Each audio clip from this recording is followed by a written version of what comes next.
Section 4 of Thoughts on Art and Life. Memory. Every loss which we incur leaves behind it vexation in the memory, save the greatest loss of all, that is, death, which annihilates the memory, together with life. Spirit. Our body is subject to heaven, and heaven is subject to the spirit. Sense and reason. The senses are earthly, reason lies outside them when in contemplation. Where most feeling exists, there amongst martyrs is the greatest martyr. That which can be lost cannot be deemed riches. Virtue is our true wealth and the true reward of its possessor. It cannot be lost, it never deserts us until life leaves us. Hold property and external riches with fear. They often leave their possessor scorned and mocked at for having lost them. Flight of time. Men wrongly lament the flight of time, blaming it for being too swift. They do not perceive that its passage is sufficiently long, but a good memory, which nature has given to us, causes things long past to seem present. Illusions. Our intellect does not judge events which happened at various intervals of time in their true proportion, because many things which happened years ago appear recent and close to the present, and often recent things appear old and seem to belong to our past childhood. The eye does likewise with regard to distant objects in which the light of the sun appear to be close to the eye, and many objects which are close appear to be remote. Let us not lack ways and means of dividing and measuring these our wretched days, which we ought to take pleasure in spending and living not vainly and not without praise, nor without leaving any memory in the minds of men, so that this our miserable existence may not be spent in vain. Virtuous life. The age which flies glides by in stealth and deceives others. And nothing is more swift than the years, and he who sows virtue reaps glory. Sleep and death. O sleeper, what is sleep? Sleep is like unto death. Why dost thou not work in such wise that after death thou mayest have the semblance of perfect life, just as during life thou hast in thy sleep the semblance of the hapless dead? The water you touch in a river is the last of that which has gone, and the first of that which is coming. So it is with time present. A long life is a life well spent. Life. As a well-spent day affords happy sleep, so does a life profitably employed afford a happy death. Time the destroyer. O time, consumer of things, O envious age, thou dost destroy all things and consumest all things with the hard teeth of old age, little by little in a slow death. Helen, when she looked in her mirror and saw the withered wrinkles made in her face by old age, wept and wondered why she had twice been ravished. O time, devourer of things, O envious age, by which all is consumed. On fault finders. There exists among the foolish a certain sect of hypocrites who continually seek to deceive themselves and others, but others more than themselves, though in reality they deceive themselves more than others. And these are they who blame the painters who study on feast days the things which relate to the true knowledge of the forms of the works of nature, and sedulously strive to acquire knowledge of these things to the best of their ability. But such fault finders pass over in silence the fact that this is the true manner of knowing the artificer of such great and marvellous things, and that this is the true way in which to love so great an inventor. For great love proceeds from the perfect knowledge of the thing loved, and if you do not know it, you can love it but little or not at all.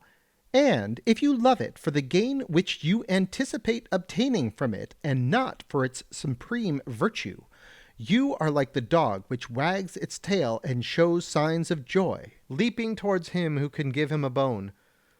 But if you knew the virtue of a man, you would love him more, if that virtue was in its place. Prayer.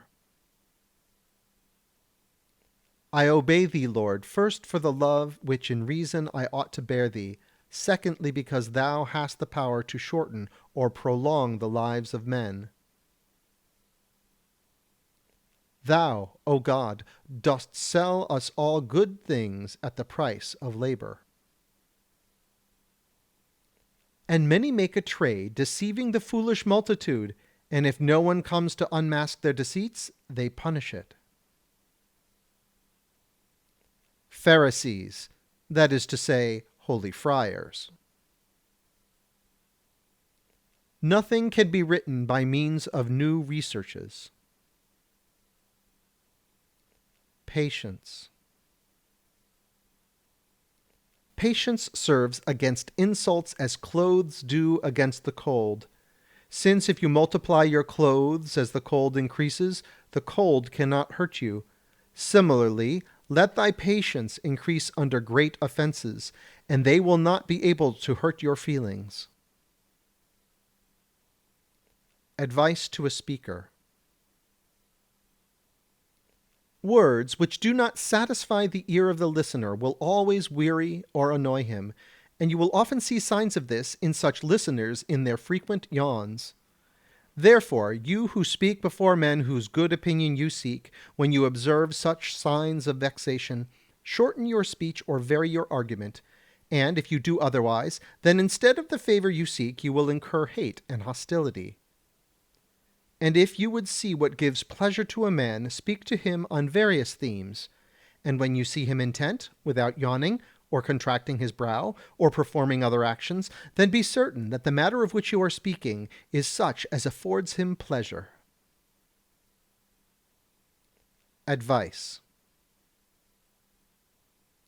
Here is a thing which the more it is needed, the more it is rejected.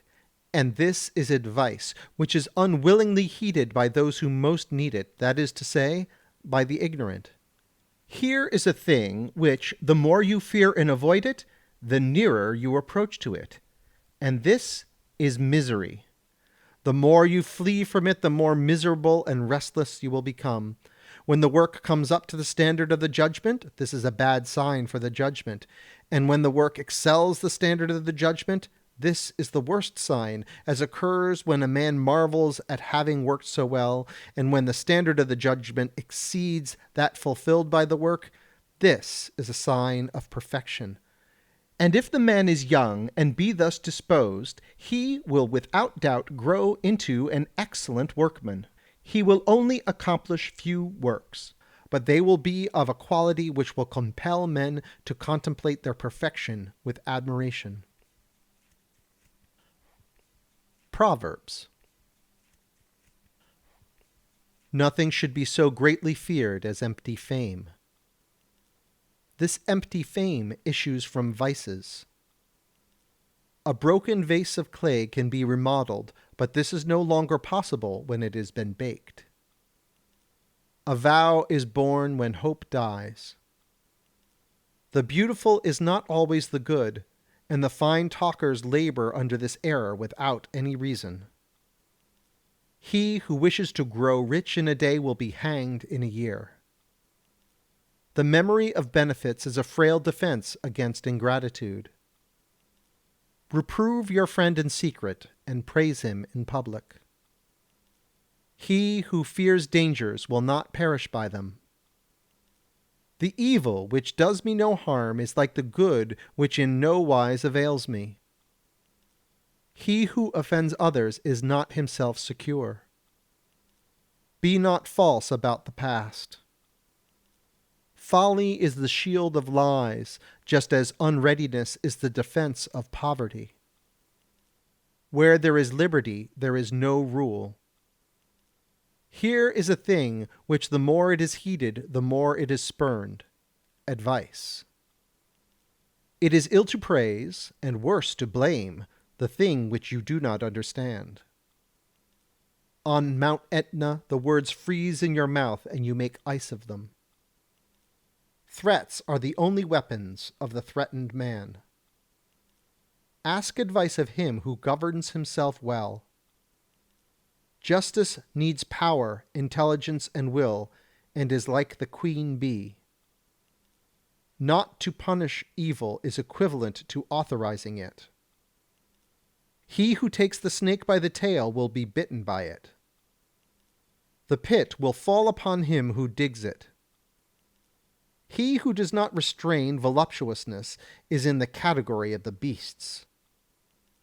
You can have no dominion greater or less than that over yourself. He who thinks little errs much. It is easier to contend at the first than at the last. No counsel is more sincere than that given on ships which are in danger. Let him who acts on the advice of the young expect loss. You grow in reputation like bread in the hands of a child. Cannot beauty and utility be combined, as appears in citadels and men? He who is without fear often incurs great losses, and is often full of regret. If you governed your body according to virtue, you would not live in this world. Where good fortune enters, envy lays siege to her and attacks her, and when she departs, sorrow and regret remain behind. When beauty exists side by side with ugliness, the one seems more powerful, owing to the presence of the other. He who walks straight rarely falls. O miserable race of man, of how many things you make yourself the slave for the sake of money. The worst evil which can befall the artist is that his work should appear good in his own eyes. To speak well of a bad man is the same of speaking ill of a good man. Truth ordains that lying tongues shall be punished by the lie. He who does not value life does not deserve it. The beautiful works of mortals pass and do not endure. Labor flies with fame almost hidden in its arm. The gold in ingots is refined in the fire. The shuttle says, I will continue to move until the cloth is woven. Everything that is crooked is straightened. A great ruin proceeds from a slight cause. Fine gold is recognized when it is tested. The image will correspond to the die. The wall will fall on him who scrapes it. Ivy lives long. To the traitor, death is life, because if he makes use of others, he is no longer believed. When fortune comes, seize her in front firmly, because behind she is bald. Constancy means not he who begins, but he who perseveres. I do not yield to obstacles. Every obstacle is overcome by resolve. He who is chained to a star does not change. Truth. Fire destroys falsehood, that is to say, sophistry, and rehabilitates truth, scattering the darkness.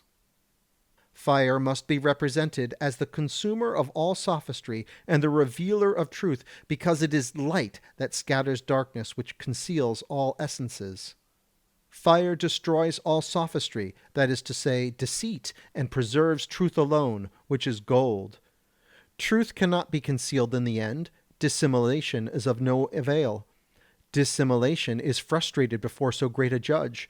Falsehood puts on a mask. There is nothing hidden under the sun. Fire must represent truth because it destroys all sophistry and lies, and the mask is for sophistry and lies, which conceal truth. Rather privation of limbs than weariness of doing good. The power of using my limbs shall fail me before the power of being useful. Rather death than weariness. I cannot be satiated with serving. I do not weary of giving help. No amount of work is sufficient to weary me. This is a carnival motto. Sine lassitudine. Hands in which ducats and precious stones abound like snow never grow weary of serving, but such a service is for its utility only and not for our profit. Nature has formed me thus. Ingratitude. This shall be placed in the hand of ingratitude. The wood nourishes the fire that consumes it. When the sun, the scatterer of darkness, shines, you put out the light, which, for you in particular, and for your need and convenience, expelled the darkness. Physiological inferiority of man. I have found that in the composition of the human body as compared with the bodies of animals, the senses are less subtle and coarser. It is thus composed of less ingenious machinery and of cells less capable of receiving the power of senses. I have seen that in the lion the sense of smell is connected with the substance of the brain and descends through the nostrils, which form an ample receptacle for it, and it enters into a great number of cartilaginous cells, which are provided with many passages in order to receive the brain. A large part of the head of the lion is given up to the sockets of the eyes, and the optic nerves are in immediate contact with the brain. The contrary occurs in man because the sockets of the eyes occupy a small portion of the head, and the optic nerves are subtle and long and weak, and owing to the weakness of their action, we see little by day and less at night, and the animals above mentioned see better at night than in the daytime, and the proof of this is that they seek their prey at night and sleep during the daytime, as do also the nocturnal birds. Man's ethical inferiority. Thou hast described him king of animals, but I would rather say king of beasts, thou being the greatest. For hast thou not slain them, in order that they may give thee their children to glut thy greed, with which thou hast striven to make a sepulchre for all animals? And I would say still more, if I might speak the whole truth. But let us confine ourselves to human matters, relating one supreme infamy, which is not to be found among the animals of the earth, because among these you will not find animals who eat their young, except when they are utterly foolish, and there are few indeed of such among them. And this occurs only among the beasts of prey, such as the lions and leopards, panthers, lynxes, cats, and the like, which sometimes feed on their young. But thou, besides thy children, dost devour thy father, thy mother, thy brother, and thy friends, and not satisfied with this, thou goest forth to hunt on the islands of others, seizing other men, and of these half naked thou fattenest and chasest them down thy own throat. Now, does not nature produce enough vegetables for thee to satisfy thyself? And if thou art not content with vegetables, canst thou not by a mixture of them make infinite compounds, as Platina wrote, and other writers on food?